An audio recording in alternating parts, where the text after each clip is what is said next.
Now you might be looking at this kind of graphic and going, okay, I get my computer, but what is this Miniconda, Conda, Python, all these graphics I've never seen before? What is actually going on here? And don't worry if you're feeling like that. It took me a long time to get my head around this kind of workflow, more specifically this one here. So this is what we're going to be setting up in this lecture. Now remember, this one is for Windows. So if you're on a Mac, you may want to go to the Mac version of this. But if you're on Windows, you can stay here and watch right through this. We're going to build out this little workflow from scratch. Now, this is what you likely have. You're probably watching this video on your computer. What we're going to do is set up this project folder and then use Conda. We'll worry about data later in a future lesson.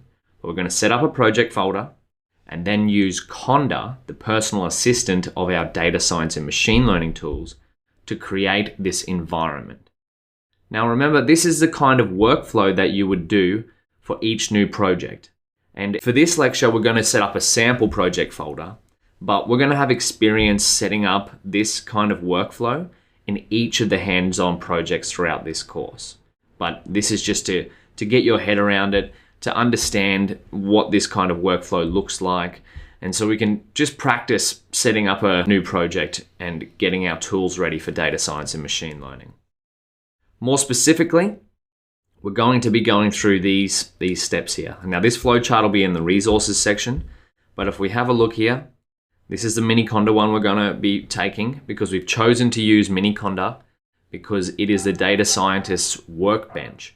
And it takes up 10 times less space on our computer than Anaconda, but offers all the value of what Conda can offer. Let's start with download Miniconda, install it to your computer, test the installation, create a project folder and change into it, create an environment folder with the project within the project folder, activate the new environment, which will give us access to the tools we've installed to our environment, install Jupyter, load up a Jupyter notebook and check the tools you need. So let's get started.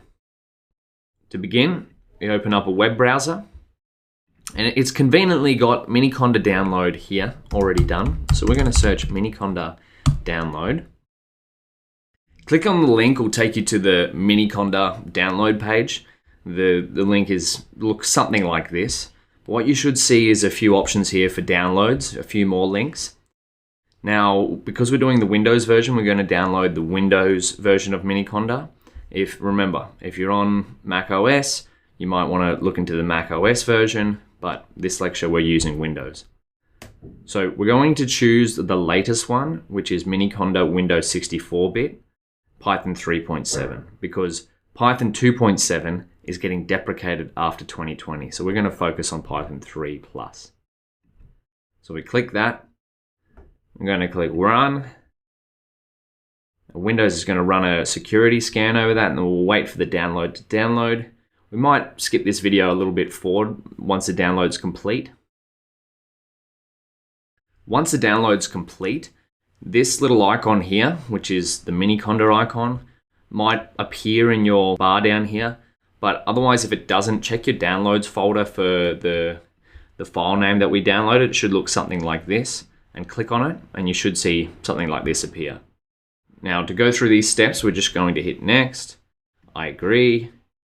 I'm going to keep it on the recommended settings, which is going to install. Now you're going to see the Anaconda logo here, but don't be confused by that. We're installing Miniconda. This is the one you want to pay attention to.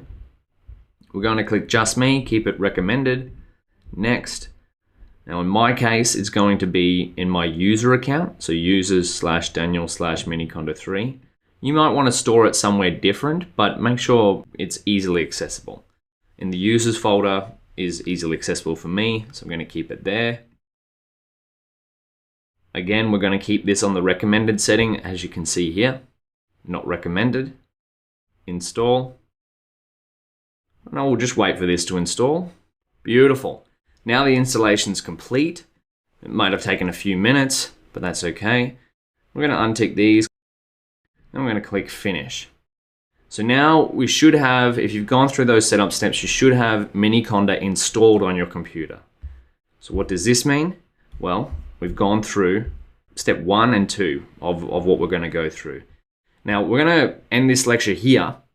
You might be thinking, Daniel, there's still a bunch of steps we haven't done.